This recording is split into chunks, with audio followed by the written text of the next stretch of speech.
అందరికీ నమస్కారం అండి. ఈరోజు మన హిందూ దేవాలయాల్లో నేను చూపించబోయే టెంపుల్ వచ్చేసేసి అండ్ హిస్టరీ చెప్పబోయేది వచ్చి శని భగవాన్ టెంపుల్ అండి. ఇది స్వయంభూ టెంపుల్ అన్నమాట. కన్నడలో చిక్మదురై అని పిలువబడే ఈ శనీశ్వర స్వామి దేవాలయం బెంగళూరు సమీపంలో ఒక ప్రసిద్ధి పుణ్యక్షేత్రం.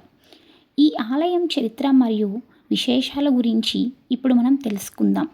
ఆలయ చరిత్రలోకి వెళ్ళిపోతే ఈ ఆలయానికి దాదాపు 300 సంవత్సరాల చరిత్ర ఉందని భావిస్తారు స్థానిక కథనాల ప్రకారం. పూర్వం ఈ ప్రాంతంలో ఒక రైతు పొలం దున్నుతుండగా నాగలికి ఒక నల్లని శిల తగిలింది. ఆ శిలను బయటికి తీయగా అది స్వయంభువుగా వెలిసిన శనీశ్వర స్వామి విగ్రహం అని నిర్ధారణ అయ్యింది. స్వామివారికి అక్కడే వెలవాలని కోరుకుంటున్నారని భావించి గ్రామస్తులు అక్కడ చిన్న ఆలయాన్ని నిర్మించారు. కాలక్రమేణా ఇది చాలా ప్రసిద్ధి చెంది నేడు పెద్ద క్షేత్రంగా మారింది. చిక్మదురై అని ఎందుకు పిలుస్తారు? తమిళనాడులోని మదురైలో ఉన్న మీనాక్షి అమ్మవారి ఆలయం ఎంత ప్రసిద్ధమైనదో ఈ ప్రాంతంలో ఈ శనీశ్వర ఆలయం అంత శక్తివంతమైనదని భక్తుల నమ్మకం. అందుకే దీనిని చిక్మదురై అని పిలుస్తారు. ఆలయ విశేషాల్లోకి వెళ్ళిపోతే ఈ ఆలయం శనిదోష నివారణకు ఎంతో ప్రసిద్ధిగాంచినది. స్వయంభూ విగ్రహం. ఇక్కడ శనీశ్వర స్వామి విగ్రహం మానవ నిర్మితం కాది, భూమి నుండి వెలసినది. శనిత్రయోదశి మరియు శనివారం రోజుల్లో ఇక్కడ విశేష పూజలు జరుగుతాయి. వేల సంఖ్యలో భక్తులు తరలి వస్తారు. నల్ల నువ్వుల దీపం. భక్తులు తమ కష్టాలను తొలగిపోవాలని ఇక్కడ నల్లటి వస్త్రాలతో నువ్వులు కట్టి నువ్వుల నూనెతో దీపాలు వెలిగిస్తారు.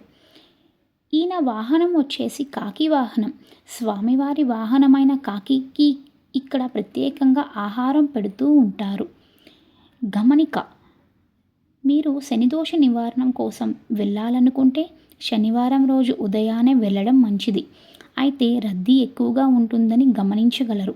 ఇది బెంగళూరుకి 40 కిలోమీటర్ దూరంలో ఉంది. అంటే దొడ్బల్లాపురాకి 80 కిలోమీటర్లు, అంటే మన ఆంధ్ర బోర్డర్కి 80 కిలోమీటర్ల దూరంలో ఉంది అండి. ఇది చాలా విశాలంగా ఉంటుంది ప్రాంతం అనేది. నేను మీకు దీంట్లో స్టార్టింగ్లోనే చూపించాను ఆయనకి హారతి ఇస్తునేటప్పుడు, ఎందుకంటే లోపల మనకి ఎలౌ లేదనమాట, హారతి తీసేందుకు ఎలౌ లేదు కాబట్టి నేను అక్కడి నుంచి బయట నుంచి జూమ్ చేసి తీశాను.